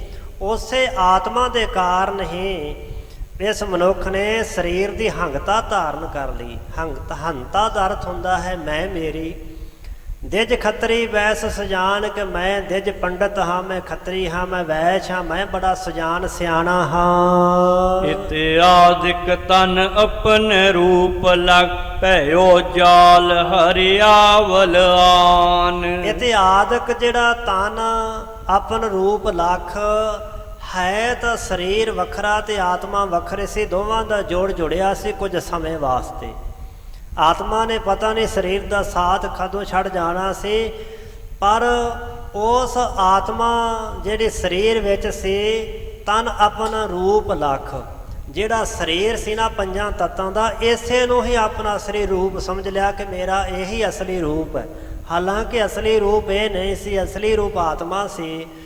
ਤੇ ਭਾਈ ਸਾਹਿਬ ਜੀ ਦੱਸਦੇ ਹਨ ਕਿ ਇਸ ਤਰ੍ਹਾਂ ਉਹ ਆਤਮਾ ਰੂਪੀ ਸਰੋਵਰ ਦੇ ਉੱਪਰ ਭਇਓ ਜਾਲ ਹਰਿਆਵਲ ਆਨ। ਪੁਰਾਣੇ ਛੱਪੜ ਜਿਹੜੇ ਪਿੰਡਾਂ ਵਿੱਚ ਅੱਜ ਵੀ ਹਨ, ਉਹਨਾਂ ਦੇ ਉੱਪਰ ਜਦੋਂ ਜਾਲਾ ਆ ਜਾਂਦਾ ਪਾਣੀ ਥੱਲੇ ਲੁਕ ਜਾਂਦਾ ਹੈ। ਇਸੇ ਤਰ੍ਹਾਂ ਹੀ ਆਤਮਾ ਦੇ ਉੱਪਰ ਜਨਮਾਂ ਜਨਮਾਤਰਾਂ ਦੇ ਸੰਸਕਾਰਾਂ ਦੀ ਮਿੱਟੀ ਪੈ ਜਾਂਦੀ ਹੈ। ਉਹ ਸਮਝੋ ਜਾਲਾ ਪੈ ਜਾਂਦਾ ਹੈ ਆਤਮਾ ਰੂਪੀ ਉਸ ਤਾਲ ਦੇ ਵਿੱਚ, ਤੇ ਜਿੱਥੇ ਨਾਮ ਰੂਪੀ ਜਾਲ ਲੁਕ ਹੀ ਜਾਂਦਾ ਹੈ, ਆਤਮ ਪ੍ਰਕਾਸ਼ ਰੂਪੀ ਵਸਤੂ ਦਿਸਣੋਂ ਬੰਦ ਹੋ ਜਾਂਦੀ ਹੈ। ਇਹ ਸਮਝ ਲਓ ਜਾਲ ਹਰਿਆਵਲ ਆਨੇ, ਹਰਿਆ ਹਰਿਆ ਜਾਲਾ ਉਸ ਆਤਮਾ ਰੂਪੀ ਤਾਲ ਦੇ ਉੱਪਰ ਆ ਗਿਆ ਹੈ। ਜਲ ਕੋ ਕਰਿਓ ਅਸ਼ਾਦਨ ਜੈਸੀ ਤਿਮ ਸਰੂਪ ਨਿਜ ਸਾਧਨ ਠਾਨ। ਜਿਵੇਂ ਉਹ ਪਾਣੀ ਦੇ ਉੱਪਰ ਜਾਲਾ ਆ ਜਾਂਦਾ ਹੈ ਤੇ ਉਹ ਪਾਣੀ ਨੂੰ ਢੱਕ ਲੈਂਦਾ ਹੈ, ਇਸੇ ਤਰ੍ਹਾਂ ਹੀ ਜਲ ਕੋ ਕਰਿਓ ਸਾਧਨ ਜੈਸੇ ਜੈਸੇ, ਜਿਵੇਂ ਉਹ ਜਾਲਾ ਪਾਣੀ ਨੂੰ ਕੱਜ ਲੈਂਦਾ, ਸਾਧਨ ਹੁੰਦਾ ਢੱਕ ਲੈਣਾ, ਉਹ ਪਾਣੀ ਦਾ ਰੂਪ ਨਹੀਂ ਨਾ ਦਿਸਣ ਦਿੰਦਾ। ਤਿਮ ਸਰੂਪ ਨੇ ਸਾਧਨ ਠਾਨ, ਇਸੇ ਤਰ੍ਹਾਂ ਹੀ ਜਿਹੜਾ ਆਪਣਾ ਸਰੂਪ ਹੈ ਨਾ ਅਸਲੀ ਰੂਪ ਆਤਮਾ, ਉਹ ਆਤਮਾ ਰੂਪੀ ਸਰੂਪ ਨੂੰ ਜਿਹੜਾ ਅਗਿਆਨ ਹੈ, ਹੰਗਤਾ ਹੈ, ਉਹ ਢੱਕ ਲੈਂਦੀ ਹੈ, ਉਹ ਉੱਪਰ ਪਰਦਾ ਪਾ ਦਿੰਦੀ ਹੈ। ਅਹੰ ਬ੍ਰਹਮ ਇਹ ਨਾਮ ਵਿਸਾਰਿਓ ਤਨ ਹੰਤਾ ਜਬ ਧਾਰਨ ਕੀਨ। ਜਦੋਂ ਤਨ ਦੀ ਹੰਗਤਾ ਮਮਤਾ ਮੈਂ ਮੇਰੀ ਧਾਰਨ ਕਰ ਲਈ, ਉਦੋਂ ਬੰਦੇ ਨੇ ਇਹ ਵੀ ਸਮਝ ਲਿਆ ਕਿ ਅਹੰ ਬ੍ਰਹਮ।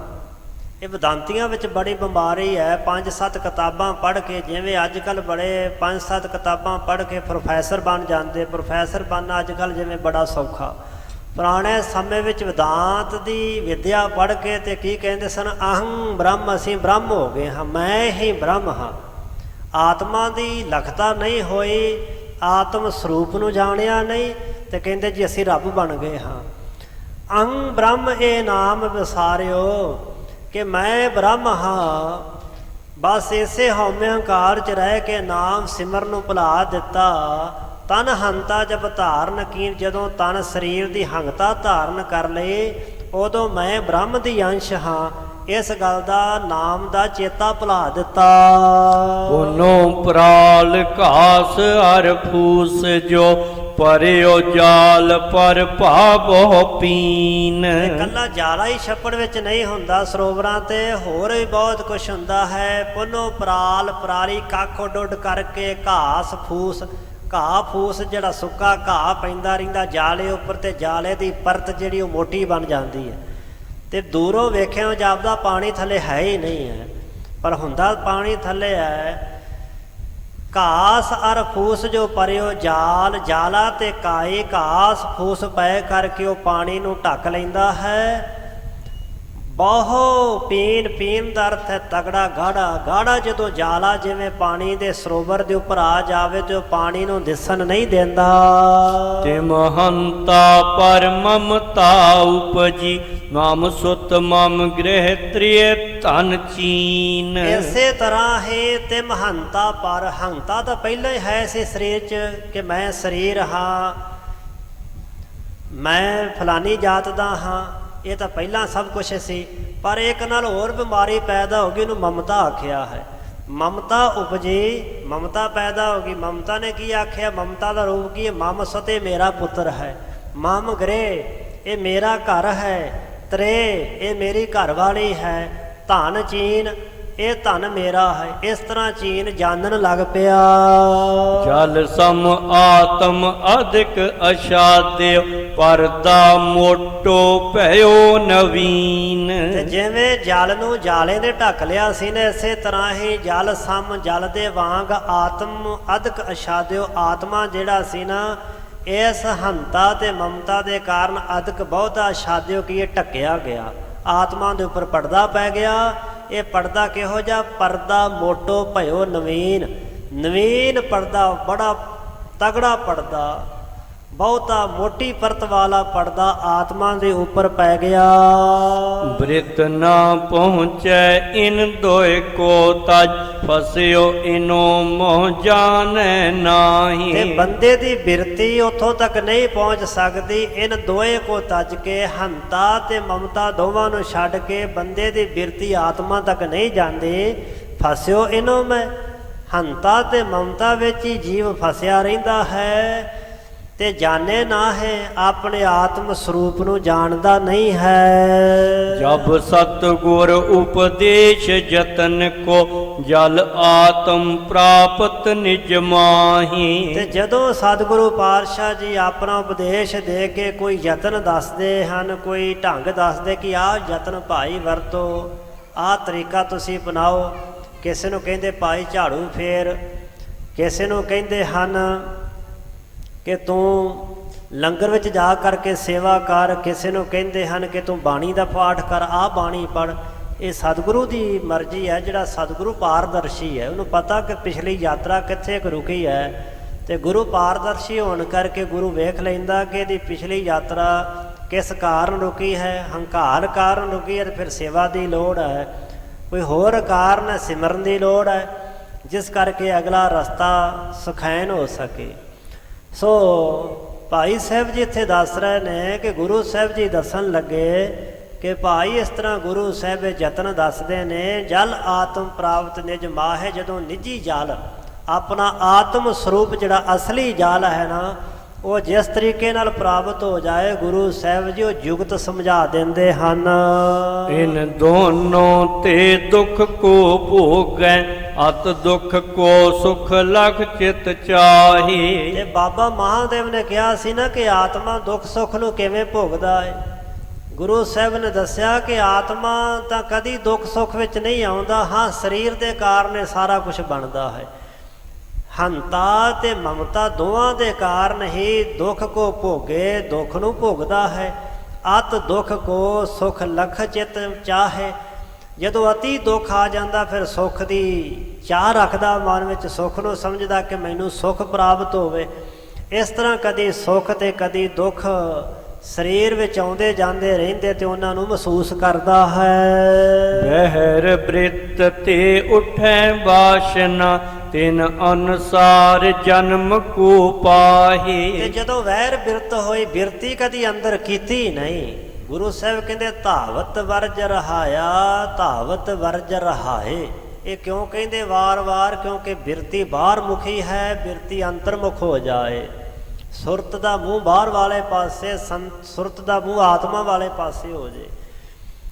ਤੇ ਇੱਥੇ ਸਾਹਿਬ ਕਹਿ ਰਹੇ ਨੇ ਕਿ ਵਹਿਰ ਬਿਰਤ ਤੇ ਉਠੇ ਵਾਸ਼ਨਾ। ਵਾਸ਼ਨਾ ਕਦੋਂ ਪੈਦਾ ਹੁੰਦੀ? ਜਦੋਂ ਬਿਰਤੀ ਬਾਹਰ ਮੁਖ ਹੁੰਦੀ ਹੈ। ਸਿਆਣੇ ਸੱਜਣ ਜਿਹੜੇ ਅਭਿਆਸੀ ਨੇ, ਉਹ ਇਸ ਗੱਲ ਨੂੰ ਮੰਨਦੇ ਹਨ ਕਿ 84% ਜਿਹੜੀ ਬਿਰਤੀ ਹੈ ਨਾ ਮਨੁੱਖ ਦੀ ਸੁਰਤ, 100 ਚੋਂ 84%, ਬਾਕੀ 16% ਜਿਹੜੇ ਉਹ ਬਾਕੀ ਇੰਦਰੀਆਂ ਦੇ ਕਾਰਨ, ਕੰਨ ਹੋਏ, ਨਾਸਕਾਂ ਹੋਈਆਂ, ਉਹਨਾਂ ਦੇ ਕਾਰਨ ਬਾਹਰ ਮੁਖੀ ਹੁੰਦੀ ਹੈ। ਤੇ 84% ਕੇਵਲ ਅੱਖਾਂ ਕਾਰਨ ਹੁੰਦੀ। ਅੱਖਾਂ ਮਨ ਦਾ ਦਰਵਾਜ਼ਾ ਹਨ, ਤੇ ਅੱਖਾਂ ਜਦੋਂ ਇੱਧਰ ਉੱਧਰ ਭਟਕਦੀਆਂ ਵੇਂਦੀਆਂ ਹਨ, ਫਿਰ ਉਹ ਵਾਸ਼ਨਾ ਪੈਦਾ ਹੁੰਦੀ ਹੈ। ਇੱਕ ਅੰਨੇ ਮਨੁੱਖ ਨੇ ਹੀਰਾ ਨਹੀਂ ਵੇਖਿਆ, ਉਹਦੀ ਚਮਕ ਦਮਕ ਨਹੀਂ ਵੇਖੀ, ਉਹਨੂੰ ਲੈਣ ਦੀ ਲਾਲਸਾ ਵੀ ਪੈਦਾ ਨਹੀਂ ਹੋਵੇਗੀ। ਇੱਕ ਸਜਾਖੇ ਵਿਅਕਤੀ ਨੇ ਹੀਰਾ ਵੇਖਿਆ, ਬੜਾ ਅੱਖਾਂ ਨੂੰ ਸੋਹਣਾ ਲੱਗਾ, ਲਾਲਸ ਪੈਦਾ ਹੋਈ ਕਿ ਮੇਰੇ ਕੋਲ ਆ ਜਾਏ। ਰੂਪੇ ਕਾਮੇ ਦੋਸਤੀ ਕਿਉਂ ਹੈ? ਬਾਣੇ 'ਚ ਬਚਨ ਹੈ, ਰੂਪੇ ਕਾਮੇ ਦੋਸਤੀ ਭੁੱਖੇ ਸਾਦੇ ਗੰਢ। ਭੁੱਖ ਦਾ ਤੇ ਸਵਾਦ ਦਾ ਸੰਬੰਧ ਹੈ, ਰੂਪ ਦੀ ਤੇ ਕਾਮ ਦੀ ਦੋਸਤੀ ਹੈ। ਇੱਕ ਅੰਨਾ ਮਨੁੱਖ ਰੂਪ ਨਹੀਂ ਵੇਖ ਸਕੇਗਾ, ਵਾਸ਼ਨਾ ਨਹੀਂ ਉਹਨਾਂ ਚਿਰ ਭੜਕੇਗੀ ਜਿੰਨਾ ਚਿਰ ਵੇਖੇਗਾ ਨਹੀਂ। ਭਾਵੇਂ ਕਿ ਵਾਸ਼ਨਾ ਅੰਦਰ ਹੁੰਦੀ, ਇਹਦਾ ਭਾਵ ਨਹੀਂ ਕਿ ਅੰਨਾ ਮਨੁੱਖ ਜਿਹੜਾ ਉਹ ਬ੍ਰਹਮ ਗਿਆਨੀ ਹੁੰਦਾ ਹੈ। ਭਾਵ ਕਿ ਵਾਸ਼ਨਾ ਉਦੋਂ ਉੱਠਦੀ ਹੈ, ਉਦੋਂ ਵਾਸ਼ਨਾ ਭੜਕਦੀ ਜਦੋਂ ਬਿਰਤੀ ਬਾਹਰ ਮੁਖੀ ਹੋ ਜਾਵੇ, ਜਦੋਂ ਬੰਦਾ ਖੱਬੇ ਸੱਜੇ ਝਾਕੇ। ਵਹਿਰ ਬ੍ਰਿਤ ਤੇ ਉਠੇ ਵਾਸ਼ਨਾ ਤਿੰਨ ਅਨੁਸਾਰ ਜਨਮ ਕੋ ਪਾਹੇ। ਹੁਣ ਜਿਹੋ ਜੀ ਵਾਸ਼ਨਾ ਉਸ ਅਨੁਸਾਰ ਜਨਮ ਮਿਲਦਾ। ਜਿਤ ਲਾਗੋ ਮਨ ਵਾਸ਼ਨਾ ਅੰਤ ਸਾਈ ਪ੍ਰਗਟਾਨੀ। ਇਹ ਪਾਵਨ ਬਾਣੀ ਦਾ ਬਚਨ ਸਾਹਿਬ ਕਹਿੰਦੇ ਅਖੀਰ ਭਾਈ ਸਾਹਿਬ ਭਾਈ ਗੁਰਦਾਸ ਸਾਹਿਬ ਦਾ ਬਚਨ ਹੈ, ਜੁਗ ਜੁਗ ਮੇਰ ਸਰੀਰ ਕਾ ਵਾਸ਼ਨਾ ਬੱਧਾ ਆਵੇ ਜਾਏ। ਜੰਮਦਾ ਤੇ ਮਰਦਾ ਵਾਸ਼ਨਾ ਦੇ ਕਾਰਨ। ਭਗਤ ਬਾਬਾ ਤਰਲੋਚਨ ਸਾਹਿਬ ਜੀ ਦਾ ਉਹ ਬਚਨ ਗੂਜਰੀ ਰਾਗ ਅੰਦਰ ਹੈ, ਜਿਸ ਵਿੱਚ ਉਹਨਾਂ ਨੇ ਅੰਤਲੇ ਸਮੇਂ ਵਾਸ਼ਨਾ ਜਿਸ ਪਾਸੇ ਉੱਠ ਜਾਂਦੀ ਹੈ, ਜੀਵ ਆਤਮਾ ਉਸ ਪਾਸੇ ਦਾ ਰਾਹੀ ਬਣ ਜਾਂਦਾ। ਘਰ ਵਾਲੀ ਪਾਸੇ ਧਿਆਨ ਚਲੇ ਗਿਆ ਨਾ ਕਿ ਅੰਤ ਕਾਲ ਜੋ ਇਸਤਰੀ ਸਿਮਰੇ ਐਸੀ ਚਿੰਤਾ ਮਹਿ ਜੇ ਮਰੇ। ਤੇ ਉਹਨੂੰ ਜੂਨ ਕਿਹੜੀ ਮਿਲਦੀ ਹੈ? ਵੇਸਵਾ ਜੂਨ ਵੱਲ ਵੱਲ ਉਤਰੇ। ਵੇਸਵਾ ਦੀ ਜੂਨ ਵਿੱਚ ਅੱਗੇ ਜਾ ਕੇ ਪੈਦਾ ਹੁੰਦਾ। ਲੜਕਿਆਂ ਵਾਲੇ ਪਾਸੇ ਧਿਆਨ ਚਲ ਗਿਆ ਨਾ ਕਿ ਮੇਰੇ ਪੁੱਤਰ ਸਿਆਏ ਤਾਂ ਵਿਆਹੁਣ ਵਾਲੇ ਸੀ, ਤੇ ਕਹਿੰਦੇ ਫਿਰ ਬਣੇਗਾ ਅਗਲੇ ਜਨਮ ਚ ਸੂਰੀ, ਤੇ 12-12 ਬੱਚੇ ਹੋਣਗੇ, ਨੋਚੀ ਜਾਇਆ ਕਰਨਗੇ ਮਾਸ, ਕੋਈ ਇੱਧਰੋਂ ਪੈ ਜਾਂਦਾ ਥਣ ਨੂੰ, ਕੋਈ ਉੱਧਰੋਂ। ਅੰਤ ਕਾਲ ਜੋ ਲੜਕੇ ਸਿਮਰੇ ਐਸੀ ਚਿੰਤਾ ਮਹਿ ਜੋ ਮਰੇ, ਸੂਕਰ ਜੋਨ ਵੱਲ ਵੱਲ ਉਤਰੈ। ਵਾਰ ਵਾਰ ਉਹ ਸੂਕਰ ਸੂਰ ਦੀ ਜੋਨ ਵਿੱਚ ਹੀ ਪੈਦਾ ਹੋਵੇਗਾ। ਅੰਤ ਕਾਲ ਜੋ ਮੰਦਰ ਸਿਮਰੇ ਐਸੀ ਚਿੰਤਾ ਮਹਿ ਜੇ ਮਰੇ, ਪ੍ਰੇਤ ਜੋਨ ਵੱਲ ਵੱਲ ਉਤਰੇ। ਘਰ ਵਿੱਚ ਧਿਆਨ ਰਹੇਗਾ ਤੇ ਪ੍ਰੇਤ ਦੀ ਜੋਨ ਵਿੱਚ ਆਉਣਾ ਪਵੇਗਾ। ਇਹ ਸਾਰੀਆਂ ਚੀਜ਼ਾਂ ਗਿਣ ਕੇ ਅੰਤ ਕਾਲ ਨਾਰਾਇਣ ਸਿਮਰੈ, ਪਰਮਾਤਮਾ ਨੂੰ ਕੋਈ ਚੇਤੇ ਕਰੇ, ਪੀਤੰਬਰ ਵਾਹ ਕੇ ਹਿਰਦੇ ਬਸੇ, ਪਰਮਾਤਮਾ ਉਹਦੇ ਹਿਰਦੇ 'ਚ ਵਸ ਜਾਂਦਾ ਹੈ। ਬਦਲ ਤਰਲੋਚਨ ਤੇ ਨਰ ਮੁਕਤਾ। ਭਗਤ ਬਾਬਾ ਤਰਲੋਚਨ ਸਾਹਿਬ ਕਹਿੰਦੇ ਉਹ ਜੀ ਮੁਕਤ ਹੋ ਜਾਂਦਾ ਹੈ ਜਿਹਦੇ ਪੀਤੰਬਰ ਵਾਹ ਕੇ ਹਿਰਦੇ ਬਸੇ, ਪਰਮਾਤਮਾ ਹਿਰਦੇ 'ਚ ਆ ਕੇ ਵਸ ਜਾਂਦਾ। ਉਹਦੀਆਂ ਵਾਸ਼ਨਾ ਖੈ ਹੋ ਜਾਂਦੀਆਂ, ਮੁੱਕ ਜਾਂਦੀਆਂ ਹਨ। ਨਹੀਂ ਤਾਂ ਵਾਸ਼ਨਾ ਹੀ ਮਨੁੱਖ ਨੂੰ ਭੜਕਾਉਂਦੀ ਹੈ। ਸਾਡੇ ਦੇਸ਼ ਦਾ ਇੱਕ ਬੜਾ ਵੱਡਾ ਜੋਗੀ ਹੋਇਆ, ਉਜੈਨ ਦਾ ਰਾਜਾ ਸੀ। ਆ ਜਿਹੜਾ ਬਿਕਰਮੀ ਸੰਮਤ ਚੱਲਦਾ ਹੈ, ਈਸਵੀ ਸਨ ਨਾਲੋਂ 57 ਵਰ੍ਹੇ ਅੱਗੇ ਹੈ, 57 ਸਾਲ। ਰਾਜਾ ਬਿਕਰਮਾਦਿੱਤ ਦਾ ਵੱਡਾ ਭਰਾਤਾ ਸੀ, ਉਜੈਨ ਦਾ ਰਾਜਾ ਸੀ ਰਾਜਾ ਭਰਥਰੀ। ਘਰ ਵਾਲੀ ਦੀ ਬੇਵਫਾਈ ਕਾਰਨ ਉਹਨੂੰ ਕਿਸੇ ਸੰਤ ਨੇ ਕੋਈ ਫਲ ਦਿੱਤਾ ਸੀ, ਤੇ ਉਸ ਫਲ ਦੇ ਗੁਣ ਸਾਧੂ ਮਹਾਤਮਾ ਨੇ ਰਾਜੇ ਨੂੰ ਦੱਸੇ ਕਿ ਕਿਸੇ ਕਿ ਤੂੰ ਖਾ ਲੇਗਾ ਅਮਰ ਹੋ ਜਾਏਗਾ ਕਦੀ ਬੁਢਾਪਾ ਨੇ, ਤੂੰ ਬੜਾ ਨੇਕ ਰਾਜਾ। ਰਾਜੇ ਦਾ ਪਿਆਰ ਘਰ ਵਾਲੀ ਨਾਲ ਸੀ, ਉਹ ਫਲ ਘਰ ਵਾਲੀ ਨੂੰ ਦੇ ਦਿੱਤਾ। ਘਰ ਵਾਲੀ ਦਾ ਪਿਆਰ ਅੱਗੇ ਕਿਸੇ ਹੋਰ ਮਰਦ ਨਾਲ ਸੀ ਜਿਹੜਾ ਹਾਥੀ ਹਿੱਕਣ ਵਾਲਾ ਰਥਵਾਨ ਸੀ, ਉਹਨੇ ਉਹਨੂੰ ਦੇ ਦਿੱਤਾ। ਉਹਦਾ ਪਿਆਰ ਅੱਗੇ ਕਿਸੇ ਵੇਸਵਾ ਨਾਲ ਸੀ, ਵੇਸਵਾ ਨੂੰ ਦੇ ਦਿੱਤਾ। ਵੇਸਵਾ ਨੇ ਸੋਚਿਆ ਕਿ ਸਾਰੀ ਉਮਰ ਮੰਦੇ ਕਰਮ ਕਰਦੀ ਰਹੀ, ਮੈਂ ਖਾ ਕੇ ਕੀ ਕਰਨਾ, ਰਾਜਾ ਧਰਮੀ ਰਾਜੇ ਨੂੰ ਦੇਤਾ। ਫਿਰਦਾ ਫਿਰਦਾ ਰਾਜੇ ਕੋਲ ਆ ਗਿਆ। ਇਹ ਘਟਨਾ ਉਹਨੇ ਆਪ ਲਿਖੀ ਆਪਣੀ ਕਲਮ ਨਾਲ। 3 ਗ੍ਰੰਥ ਉਹਨੇ ਲਿਖੇ ਨੇ, ਵਿਰਾਗ ਸ਼ਤਕ, ਨੀਤੀ ਸ਼ਤਕ ਤੇ ਸ਼ਿੰਗਾਰ ਸ਼ਤਕ। ਤੇ ਉਹ ਦੱਸਦਾ ਹੈ ਕਿ ਤੁਰਿਆ ਜਾ ਰਿਹਾ ਸੀ, ਇੱਕ ਦਿਨ ਚੰਦਰਮਾ ਦੀ ਚਾਂਦਨੀ ਚਮਕੀ।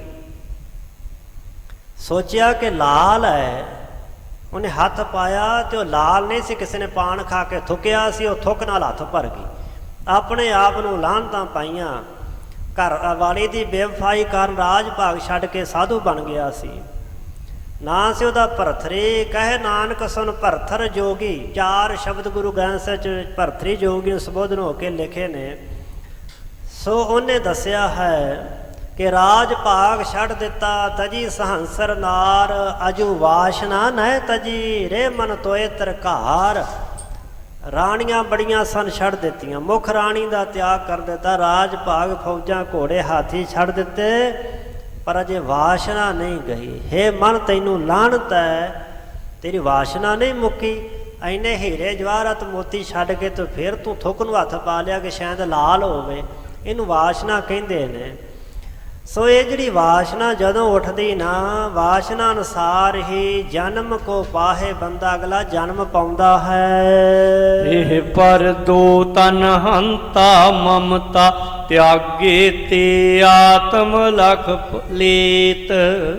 ਸੋ ਇਹ ਅਗਲਾ ਬੰਦ ਸ਼ੁਰੂ ਹੋ ਗਿਆ ਹੈ। ਇਹਦੀ ਵਿਆਖਿਆ ਆਪਾਂ ਕੱਲ੍ਹ ਨੂੰ ਕਰਾਂਗੇ, ਸਮਾਂ ਪੂਰਾ ਹੋ ਚੁੱਕਾ ਹੈ। ਸੋ ਇਹ ਆਤਮਾ ਦੀ ਵਿਚਾਰ ਚੱਲ ਰਹੀ ਹੈ। ਆਤਮਾ ਦਾ ਨਿਰਣਾ ਸਤਿਗੁਰੂ ਪਾਤਸ਼ਾਹ ਜੀ ਬਾਬਾ ਮਹਾਦੇਵ ਨੂੰ ਕਰਵਾ ਰਹੇ ਨੇ। ਅਖੀਰ ਜਦੋਂ ਪਰਦਾ ਪਾਸੇ ਹੋਇਆ, ਉਹਨਾਂ ਨੇ ਕੈਸਾ ਅਨੁਭਵ ਕੀਤਾ, ਕਿਸ ਸਰੂਪ ਦੇ ਦਰਸ਼ਨ ਕੀਤੇ। ਭਾਈ ਸਾਹਿਬ ਜੀ ਅੱਗੇ ਉਹ ਸਾਰਾ ਵਿਸਥਾਰ ਵਿੱਚ ਆਤਮਾ ਦੀ ਵਿਚਾਰ ਕਰਦਿਆਂ ਹੋਇਆਂ ਸਮਝਾਇਆ ਹੈ। ਇੱਥੋਂ ਤੱਕ ਵਿਚਾਰ ਕਰਦਿਆਂ ਹੋਈਆਂ ਬੇਅੰਤ ਭੁੱਲਾਂ ਦੀ ਮਾਫੀ ਸਤਿਗੁਰੂ ਗੁਰੂ ਕੀ ਸੰਗਤ ਬਖਸ਼ਣਹਾਰ ਜੀ ਬਖਸ਼ ਲੈਣ। ਅੱਗੇ ਵਾਸਤੇ ਸਮਤ ਬਖਸ਼ਣੀ ਜੀ। 2 ਪੰਕਤੀਆਂ ਪੜ੍ਹ ਕੇ ਵਾਹਿਗੁਰੂ ਮੰਤਰ ਦਾ ਜਾਪ ਕਰਦਿਆਂ ਸਮਾਪਤੀ ਹੈ। ਇਨ ਦੋਨੋਂ ਤੇ ਦੁਖ ਕੋ ਭੋਗੈ, ਅਤ ਦੁਖ ਕੋ ਸੁਖ ਲਖ ਚਿਤ ਚਾਹੇ। ਬਹਿਰ ਬ੍ਰਿਤ ਤੇ ਉਠੈ ਬਾਸਨਾ, ਤਿਨ ਅਨੁਸਾਰ ਜਨਮ ਕੋ ਪਾਹੇ। ਵਾਹੇ ਗੁਰੂ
ਅਚੁੱਤ ਹੈ ਪਾਰ ਬ੍ਰਹਮ ਅਵਿਨਾਸ਼ੀ ਅਗਨਾਸ ਹੈ ਪੂਰਨ ਹੈ ਸਰਬ ਮੈਂ ਦੁਖ ਭੰਜਨ ਗੁਣ ਤਾਸ ਹੈ ਸੰਗੀ ਹੈ ਨਿਰੰਕਾਰ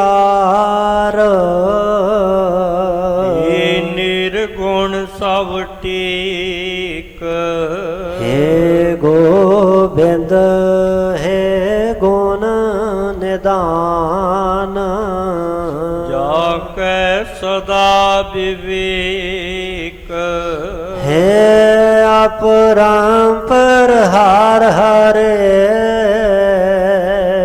ਹੈ ਪੀ ਹੋਵਨ ਹਾਰ ਹੈ ਸੰਤ ਕੈ ਸਦਾ ਸੰਗ ਨਿਤਾਰਾਂ ਆਧਾਰ ਹੈ ਠਾਕੁਰ ਹਾਂ ਦਾਸਰੋ ਮੈਂ ਨਿਰਗੁਣ ਗੁਣ ਨਹੀਂ ਕੋਈ ਨਾਨਕ ਦੀਜੈ ਨਾਮ ਦਾਨ ਰਾਖੋ ਹੀਐ ਪਰੋਏ ਆਵ ਸਰਨਾਗਤੀ ਕਿਰਪਾ ਨਿਧ ਦਇਆਲ ਏਕ ਅੱਖਰ ਹਾਰ ਮਨ ਵਸਤ ਨਾਨਕ ਹੋਤ ਨਿਹਾਲ ਵਾਹਿਗੁਰੂ ਨਾਮ ਜਹਾਜ ਹੈ ਚੜੇ ਸੋਤਰੇ ਪਾਰ ਜੋ ਸ਼ਰਦਾ ਕਰ ਸੇਵੰਦੇ ਹੋਰ ਪਾਰ ਉਤਾਰਨ ਹਾਰ ਜੋ ਸ਼ਰਦਾ ਕਰ ਸੇਵੰਦੇ ਗੁਰ ਪਾਰ ਉਤਾਰਨ ਹਾਰ